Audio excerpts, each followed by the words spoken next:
అందరికీ అభినందనలు.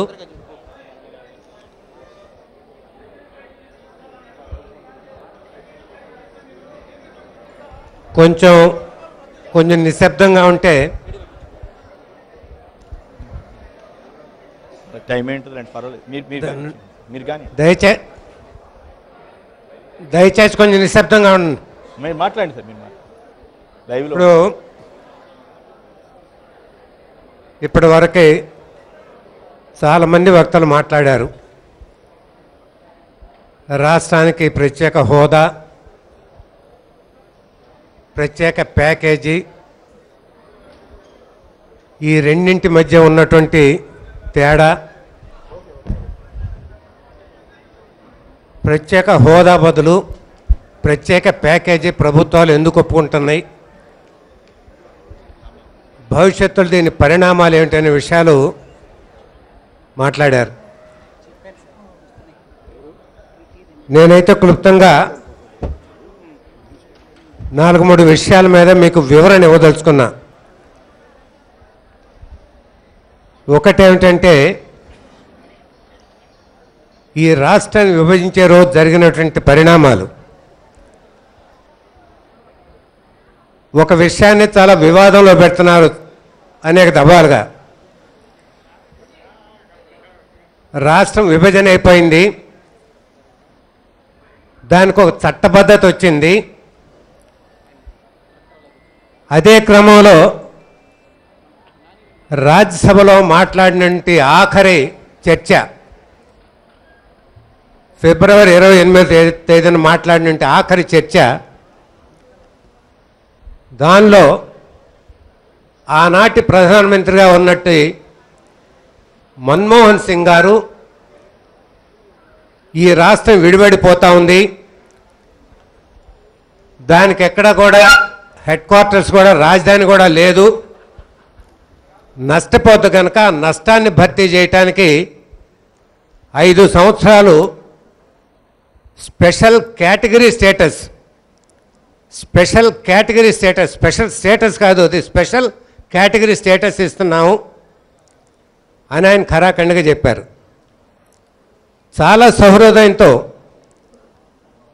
ఆనాడు రాజ్యసభలో వెంకయ్య నాయుడు గారు, సీనియర్ నేత, 5 సంవత్సరాలు కాదు 10 సంవత్సరాలు ఇవ్వాలి, 5 సంవత్సరాలు అయితే ఇండస్ట్రీస్ పెట్టుకోవటానికి కూడా టైం చాలదు, ఇండస్ట్రీస్ పెట్టుకున్న తర్వాత వాళ్ళు ఏదైనా లాభించాలి అని అంటే 5 కాదు 10 కావాలి అని ఖరాఖండిగా చాలా గట్టిగా ఆయన చెప్పాడు.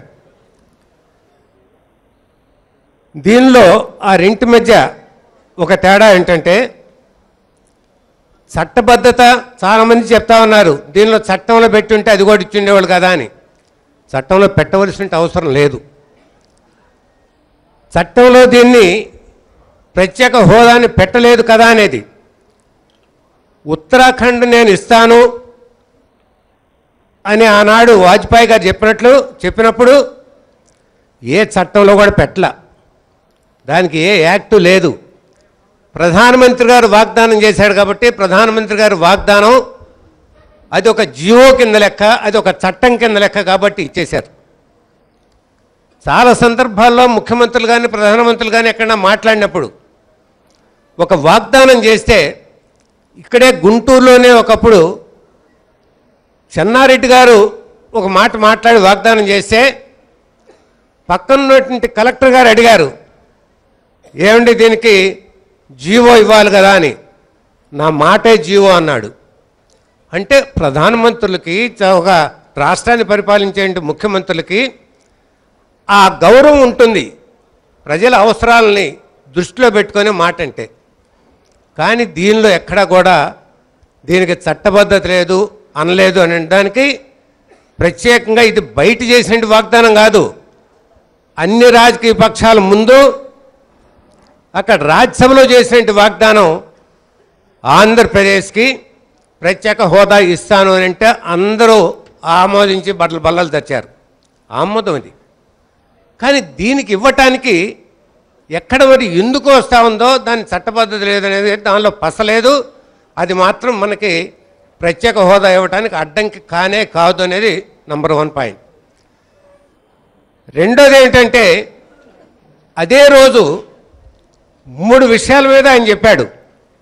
ఒకటి, ఈ రాష్ట్రానికి ప్రత్యేక హోదా.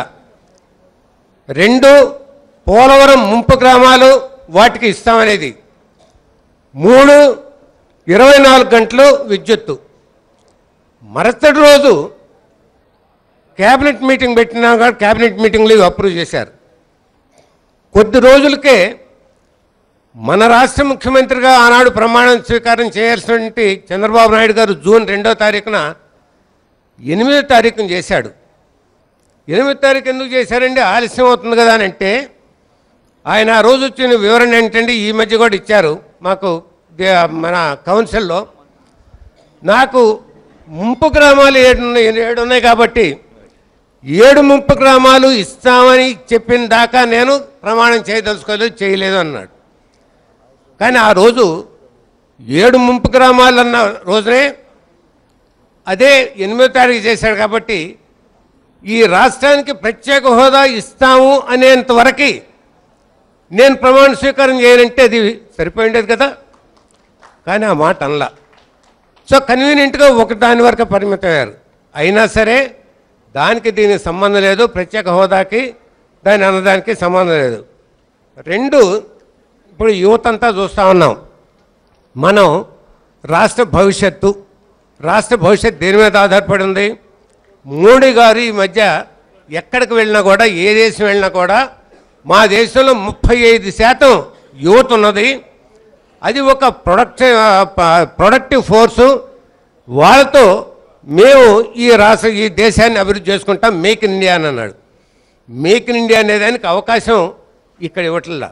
ఇవాళ ఈ రాష్ట్రానికి ప్రత్యేక హోదాకి ప్యాకేజీకి ఒకటే తేడా. నేను మొన్న సన్మానం చేయించుకునే రోజు వెంకయ్యనాయుడు గారు ఒకటి అన్నాడు, ఈ రాష్ట్రానికి కావాల్సిన హోదా కాదు ఆదా అన్నాడు.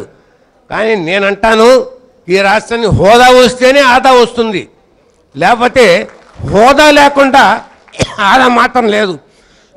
కాబట్టి హోదా అనేది ముందు వస్తే ఆదా అనేది దాని అంతటికీ అది వస్తుంది. కాబట్టి హోదా అనే దానిలో రాజకీయం కానీ వివరణ కానీ పోవాల్సిన అవసరం లేదు. రెండోది, దీనిలో మీకు అనేక దఫాలుగా ఈ మన ముఖ్యమంత్రి గారు కూడా కౌన్సిల్లో కూడా మాట్లాడేటప్పుడు ఇందాక మా రామకృష్ణ గారు కూడా లేవనెత్తారు.